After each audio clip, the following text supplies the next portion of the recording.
Hi, welcome to the live. I'm just doing my journal. I'll just stop for a second while I talk to you. So, this one is about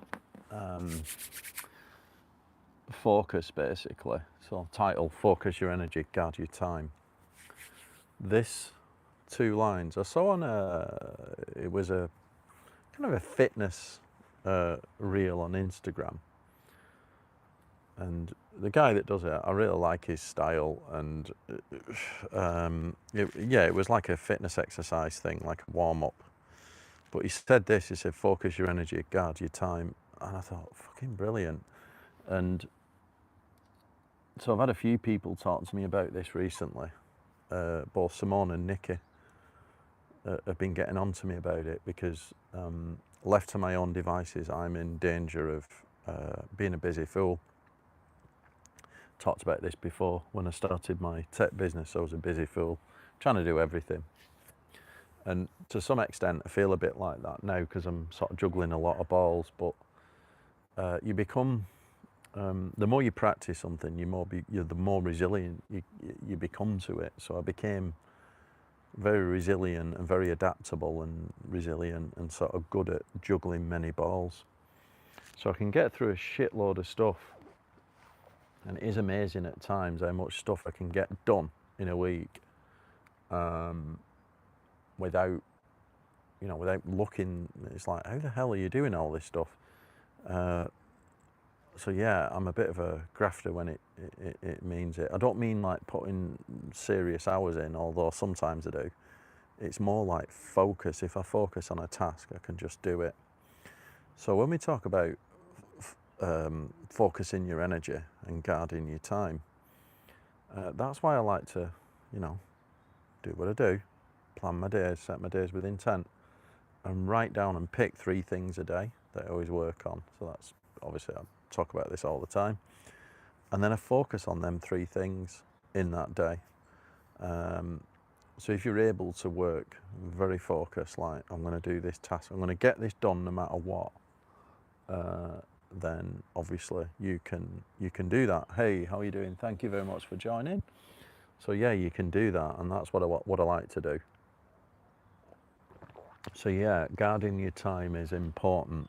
You might have heard of the term energy vampires. Yeah, that happens. What's an energy vampire? I'm very good, thank you very much. What's an energy vampire?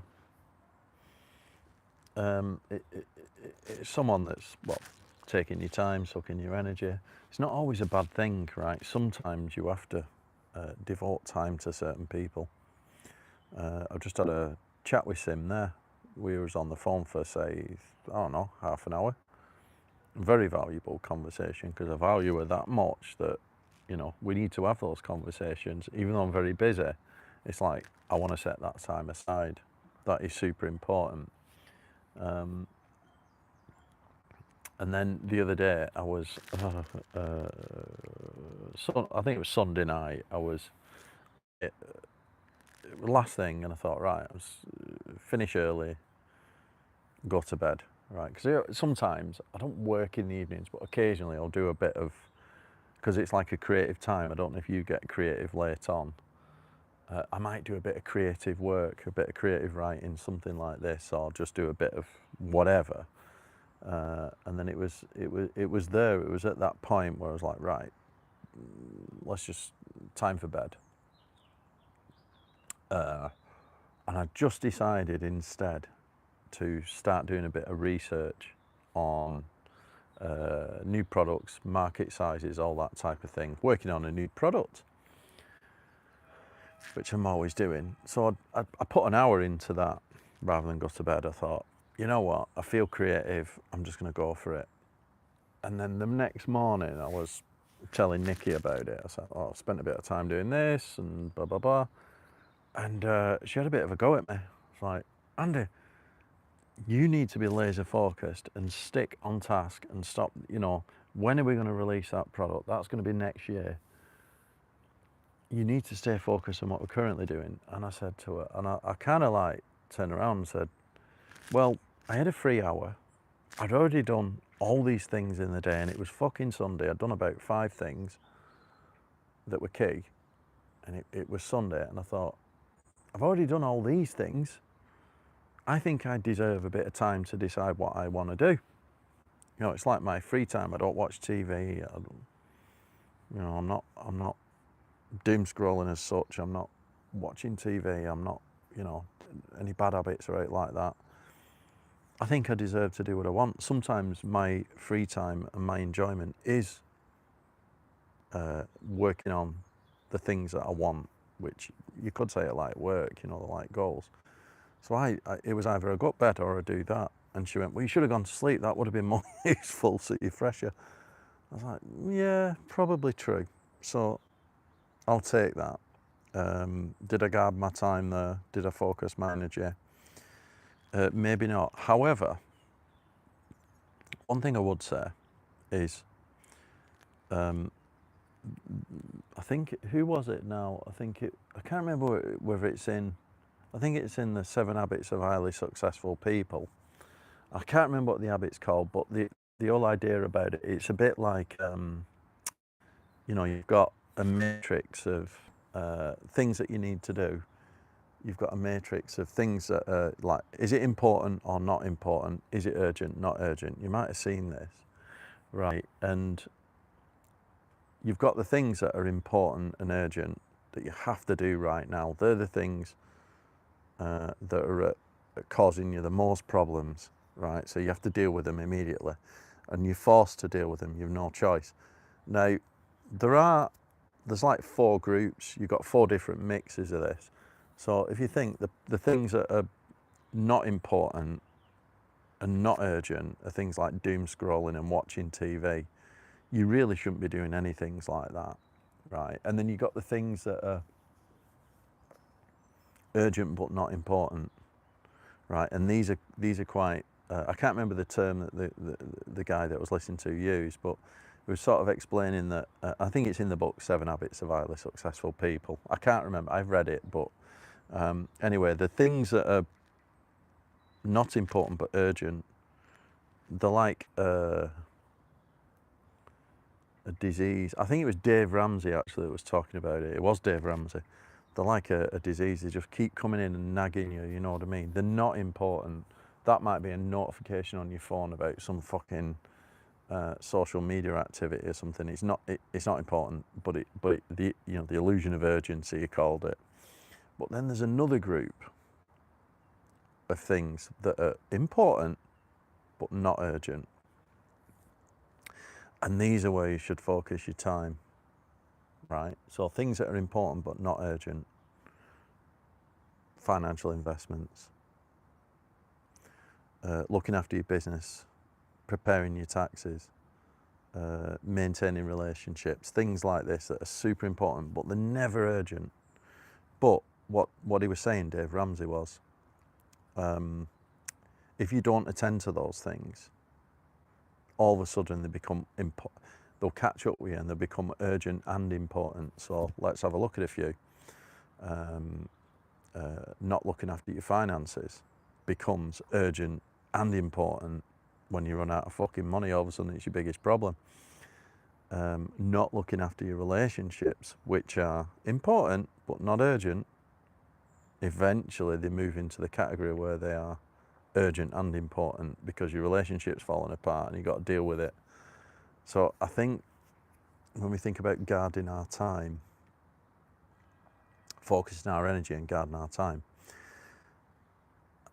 I work on a kind of, I'm always thinking long term. I'm always thinking delayed gratification.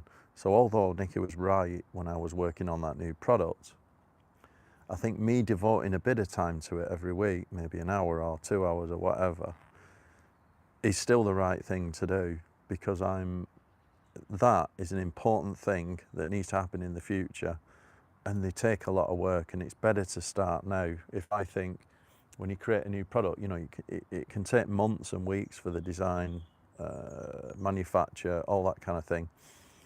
So you have to start early, otherwise you'll never get there. If you leave it it becomes important and urgent. You're trying to cram it into 6 weeks. You'll do a shit job of it. It's a bit like when I was at university and I studied. The first time I went uni, I was absolutely dreadful at deadlines. I would leave everything till the last minute and try and cram it in a full weekend and not sleep and work through the night and things. This is a good example because I'd left it till last minute. That task became important and urgent like that.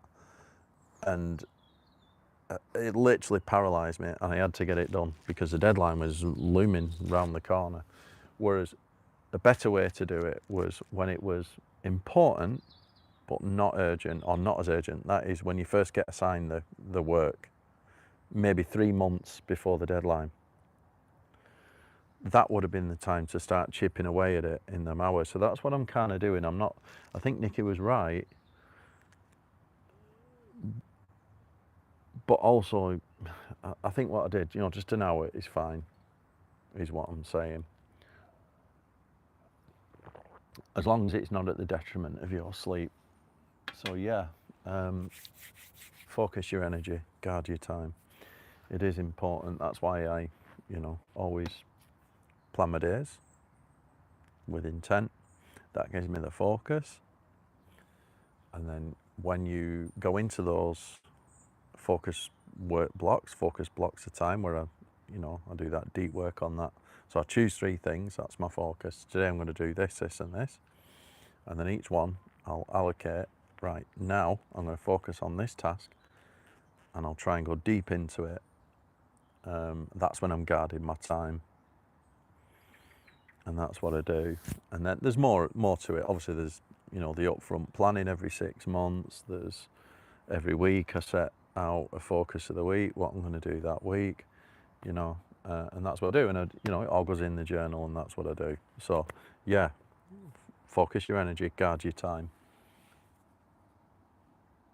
Yeah, in his garden, always. This is guarding my time. I know I'm on YouTube, but having this time to myself.